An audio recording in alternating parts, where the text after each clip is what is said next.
कैसे हुई कलयुग की शुरुआत।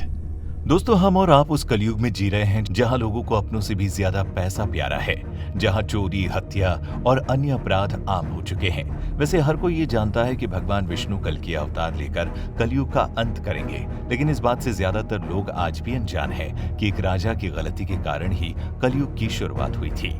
भागवत पुराण के अनुसार महाभारत का युद्ध खत्म होने के कुछ समय बाद भगवान श्री कृष्ण एक दिन एक पीपल के पेड़ के नीचे विश्राम कर रहे थे। तभी जरा नाम के एक बहेलिये ने भगवान श्री कृष्ण को हिरण समझकर दूर से ही उन पर तीर चला दिया, जिसके बाद उन्होंने देह त्याग दिया और बैकुंठ की ओर चले गए। कहा जाता है कि जिस दिन भगवान श्री कृष्ण ने धरती को छोड़ा था, उसी दिन से इस धरती पर कलयुग की शुरुआत हो गई थी। वहीं एक दूसरी कथा के अनुसार जब धर्मराज युधिष्ठिर अपना राजपाट अर्जुन के पोते और अभिमन्यु के बेटे राजा परीक्षित को सौंपकर अन्य पांडवों और द्रौपदी के साथ स्वर्ग यात्रा पर निकले, तब कलयुग की शुरुआत हुई थी। दरअसल पांडवों के जाने के बाद एक दिन धर्म बैल का रूप लेकर गाय के रूप में बैठी पृथ्वी देवी से सरस्वती नदी के किनारे मिले। जब पृथ्वी ने बैल रूपी धर्म को देखा तो उनकी आंखों से आंसू बहने लगे। इस पर धर्म ने उनसे रोने का कारण पूछा। इस पर पृथ्वी ने कहा, आप तो सब जानते हैं, सत्य, पवित्रता, संतोष, त्याग, ज्ञान, धैर्य और अहंकारहीनता जैसे गुणों के स्वामी भगवान श्री कृष्ण के स्वधाम जाने की वजह से कलयुग ने मुझ पर कब्जा कर लिया है। पहले भगवान कृष्ण के चरण मुझ पर पड़ते थे, जिसकी वजह से मैं खुद को सौभाग्यशाली मानती थी, लेकिन अब ऐसा नहीं है। अब मेरा सौभाग्य खत्म हो गया है। अभी बैल रूपी धर्म और गाय रूपी पृथ्वी एक दूसरे से बात कर ही रहे थे, तभी वहां असुर रूपी कलयुग पहुंच गया और दोनों को मारने लगे। कलयुग जब ऐसा कर रहा था तो वहां से गुजर रहे राजा परीक्षित ने ये सब देख लिया और वो कलयुग पर बहुत क्रोधित हुए। इसके बाद राजा परीक्षित ने कलयुग को मारने के लिए जैसे ही अपना धनुष उठाया, कलयुग घबरा गया और राजा परीक्षित से माफी मांगने लगा।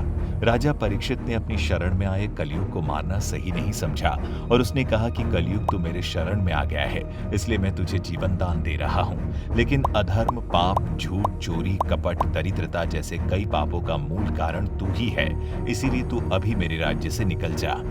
राजा परीक्षित की ये बात सुनकर कलयुग ने कहा, महाराज, पूरी पृथ्वी पर आपका निवास है। पृथ्वी पर ऐसा कोई भी स्थान नहीं है जहां आपका राज्य ना हो। ऐसे में मुझे रहने के लिए स्थान प्रदान करें।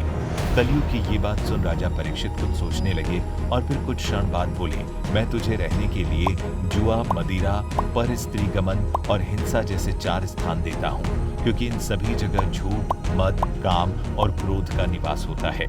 इसीलिए तू इन 4 स्थानों पर रह सकता है।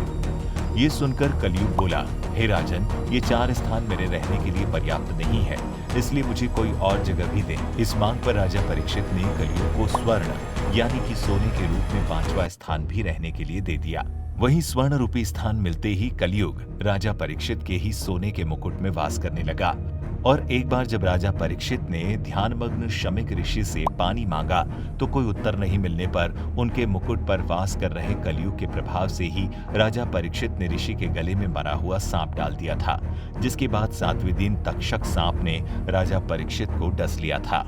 कहा जाता है कि अगर राजा परीक्षित ने कलयुग को धरती पर रहने के लिए स्थान नहीं दिया होता तो ना उनकी मृत्यु होती और ना ही कलयुग धरती पर वास करता। लेकिन दोस्तों, जो होता है उसमें कहीं न कहीं भगवान की ही मर्जी होती है। इसीलिए कलयुग की शुरुआत के लिए राजा परीक्षित को दोष देना उचित नहीं है।